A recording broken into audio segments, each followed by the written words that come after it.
Bienvenue sur votre magazine RH. Au programme pour ce mois de juillet, les conditions de travail des seniors, l'évolution des salaires à prévoir en Europe et dans le monde. Retour avec Marc Serfati, consultant mobilité internationale sur la gestion des salariés expatriés, les PME où il fait bon travailler, recruté par Internet qui devient à la mode, le DRH de France Télécom confiant dans le moral de ses troupes, les dernières nominations RH et enfin les événements de la rentrée à ne pas manquer.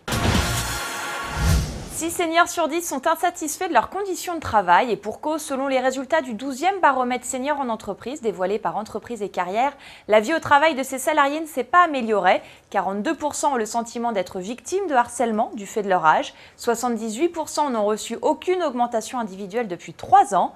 85% déplorent aussi l'absence de promotion, de changement de poste ou d'affectation sur un nouveau projet depuis 3 ans, sans parler de l'entretien de seconde partie de carrière instauré par la loi d'orientation-formation du 24 novembre 2009, mais qui ne bénéficie qu'à 16% des seniors interrogés. Autant dire qu'on comprend qu'il soit plus de la moitié à penser que l'âge idéal pour prendre sa retraite demeure 60 ans. Reste à savoir si le contrat de génération proposé par Hollande permettra une amélioration du statut des seniors.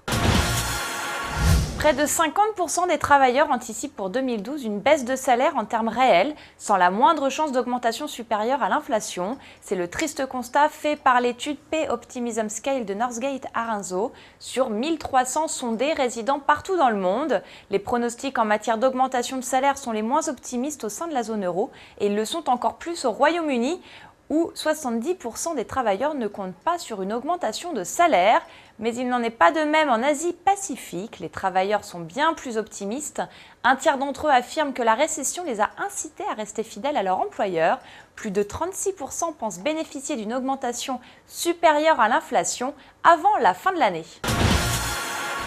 Ce mois-ci, retour avec Marc Serfati, consultant en mobilité internationale sur la gestion des salariés expatriés, augmentation des TCN, expatriation des salariés étrangers autant que français, comment faire pour s'y retrouver quand il s'agit de remplir la feuille de paie, quelles règles fiscales appliquer, ce sont autant de questions que sont en droit de se poser les services des ressources humaines. Pour ce faire, externaliser la gestion administrative de ces expatriés peut s'avérer utile et moins coûteux au final. On écoute Marc Serfati nous en parler. Alors, c'est une externalisation de la gestion administrative des expatriés. L'entreprise conserve ses prérogatives d'employeur, ce n'est pas le portage salarial. C'est un moyen de gérer dans un lieu commun, avec des règles de mobilité communes, avec une fiscalité de référence, avec une gestion de la paye commune, les expatriés de toute nationalité. On va gérer de la même manière un Suisse, un Chinois, un Grec, ou un Hollandais ou un Indien.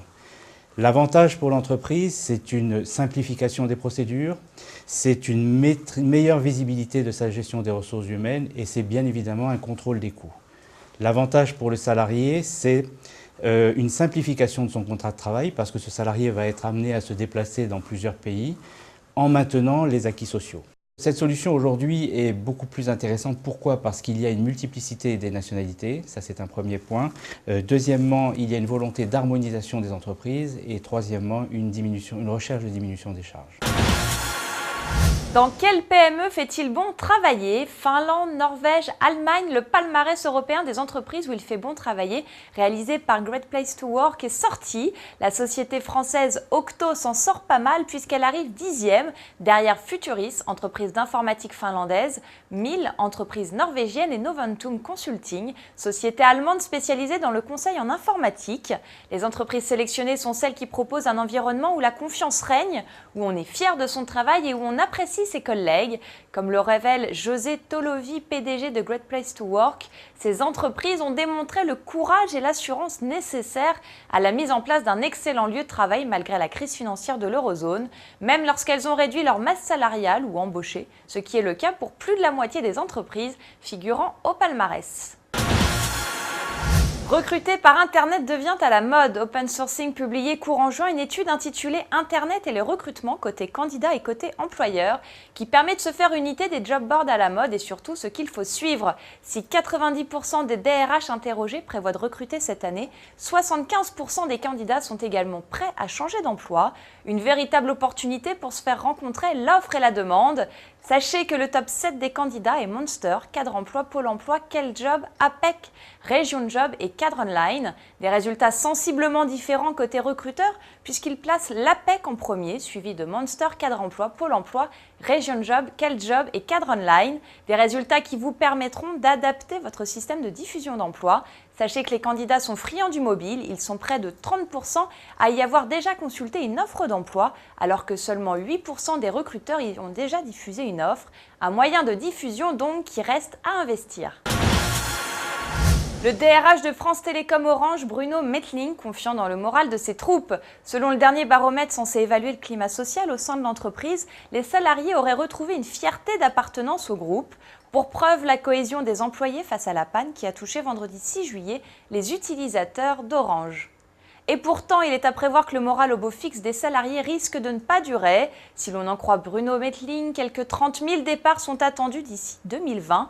À l'heure actuelle, quelques 2000 salariés quittent le groupe chaque année. Le PDG de France Télécom a lui-même affirmé que le groupe devait s'adapter sans brutalité à l'environnement difficile créé par la crise et la nouvelle concurrence de Free Mobile.